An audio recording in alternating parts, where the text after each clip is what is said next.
ওয়ালাকাদ যায়্যানা সামা আদ-দুনিয়া বিজিনাতিনিল কাওয়াকিব, আল্লাহ বলেন এই প্রথম আকাশটাকে আমি তারা দিয়ে সুশোভিত করেছি, বিশাল বিশাল তারা। এই যে আমরা সূর্য দেখি, এটা একটা তারা, পৃথিবীর চেয়ে 13 লক্ষ গুণ বড় এই সূর্য। কত গুণ বড় বলে ফেললাম হুট করে মুখ দিয়ে, কিন্তু কল্পনা করতে পারতেছি। তার মানে 13 লক্ষটা পৃথিবী সূর্যের মধ্যে রাখার জায়গা আছে।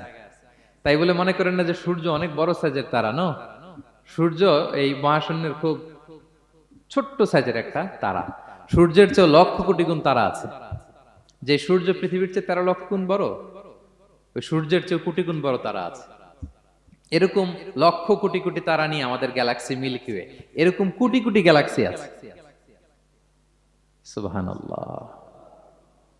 কোটি কোটি গ্যালাক্সি নিয়ে আমাদের এই প্রথম আকাশের মহাশূন্য। তার মানে পুরো প্রথম আকাশটাকে যদি একটা মানচিত্র দেয়া হয়, ওইখানে মাইক্রোস্কোপ দিয়ে পৃথিবীকে খুঁজে পাওয়া যাবে না। আই রিপিট, পুরো প্রথম আকাশটাকে যদি একটা বড় মানচিত্র বানানো হয়, আমরা যে পৃথিবীতে আছি মাইক্রোস্কোপ দিয়েও এটাকে খুঁজে পাওয়া যাবে না। এই বিশাল প্রথম আকাশের মহাশূন্য যখন শেষ, এরপরে হচ্ছে প্রথম আকাশের লেয়ার, তারপরে হচ্ছে দ্বিতীয় আকাশের মহাশূন্য, তারপরে দ্বিতীয় আকাশের লেয়ার। বিষ্ণু ইসলাম বলেন দ্বিতীয় আকাশের তুলনায় প্রথম আকাশটা কত ছোট শোনো। সাহারা মরুভূমির মধ্যে যদি তোমার হাতের আংটি ছুঁড়ে ফেলে দাও, পুরো মরুভূমির তুলনায় তোমার হাতের আংটি যত ছোট, আল্লাহর দ্বিতীয় আসমানের তুলনায় প্রথম আসমানটা ঠিক তত ছোট। আবার তৃতীয় আসমানের তুলনায় দ্বিতীয় আসমানটা ঠিক ওই রকম।